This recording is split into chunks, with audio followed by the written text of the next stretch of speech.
Hi guys. അപ്പോൾ എന്നെ പോലെ സ്വീറ്റ് ലവേഴ്സ് ആണെങ്കിൽ നമുക്കൊക്കെ പെട്ടെന്നൊരു പായസം കുടിക്കാൻ തോന്നിയാൽ നമ്മൾ അതിൻ്റെ കഷ്ടപ്പാടോർത്ത് നമ്മൾ പിന്നെ അത് വേണ്ട എന്ന് വെക്കല്ലേ പതിവ്. അപ്പോൾ നമുക്ക് ഈസി ആയിട്ട് പെട്ടെന്ന് ഉണ്ടാക്കാൻ പറ്റിയൊരു വെറൈറ്റി പായസത്തിൻ്റെ റെസിപ്പിയാണ് കേട്ടോ ഇത്. വേറൊന്നുമില്ലൊരു സിമ്പിൾ അവിൽ പായസം 10 മിനിറ്റ് കൊണ്ട് നമുക്ക് ഉണ്ടാക്കാനും പറ്റും. അപ്പോൾ ആദ്യം കുറച്ച് നെയ്യ് ഒഴിക്കുക, കുറച്ച് കൂടുതൽ ഒഴിക്കണം കേട്ടോ. അതിനുശേഷം നമുക്ക് കുറച്ച് തേങ്ങാക്കൊത്ത് ഇട്ട് കൊടുക്കാം. കാരണം ഈ പായസം കുടിക്കുമ്പം അതൊന്ന് കടിക്കാൻ കിട്ടുന്ന ഒരു വേറൊരു ടേസ്റ്റാണ്. അതൊന്ന് നല്ലോണം ചുമന്ന് വരുമ്പോൾ നമുക്ക് ആവശ്യത്തിന് മുന്തിരി ആഡ് ചെയ്ത് കൊടുക്കാം. മുന്തിരിയും കാഷ്യൂസ് ഉണ്ടെങ്കിൽ അതും ആഡ് ചെയ്യാം, അതും ടേസ്റ്റ് കൊടുക്കുമല്ലോ. ഇവിടെ ഇല്ലാത്തതുകൊണ്ടാണെങ്കിൽ ആഡ് ചെയ്യാത്ത. അതിനുശേഷം അത് നല്ലോണം ഒന്ന് റെഡിയായി വരുമ്പോൾ നമുക്ക് പിന്നെ അവിൽ ആഡ് ചെയ്ത് കൊടുക്കാൻ പറ്റും. അവിലും നല്ലോണം ഒന്ന് റോസ്റ്റ് ചെയ്തെടുക്കണം.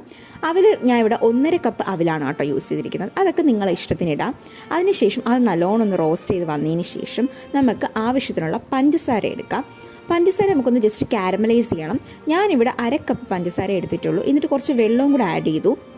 എന്നിട്ട് നല്ലോണം ഒന്ന് കാരമലൈസ് ആവണം. ഒരുപാട് കളറൊന്നും മാറണ്ട, കുറച്ചൊന്ന് മാറി വരുമ്പോൾ തന്നെ നമ്മൾ കുറച്ച് പാല് ചൂടാക്കി വെക്കണം കേട്ടോ. അത് പറയാൻ മറന്നു. ഇതാണ് നമ്മൾ 1 കവർ പാലാണ് ഞാൻ അവിടെ യൂസ് ചെയ്യുന്നത്. അതൊന്ന് ചൂടാക്കി വെച്ചതിന് ശേഷം അത് ഇതിലോട്ടൊന്ന് ആഡ് ചെയ്ത് കൊടുക്കണം. ഈ ഒരു പഞ്ചസാരയുടെ കളറ് മാറി ഒരു ജസ്റ്റ് ഒന്ന് ബ്രൗൺ ഈ ഒരു കളർ ആകുമ്പോഴത്തേക്കും നമുക്ക് പാൽ ആഡ് ചെയ്ത് കൊടുക്കാം. ചൂട് പാൽ വേണം കേട്ടോ ആഡ് ചെയ്യാൻ.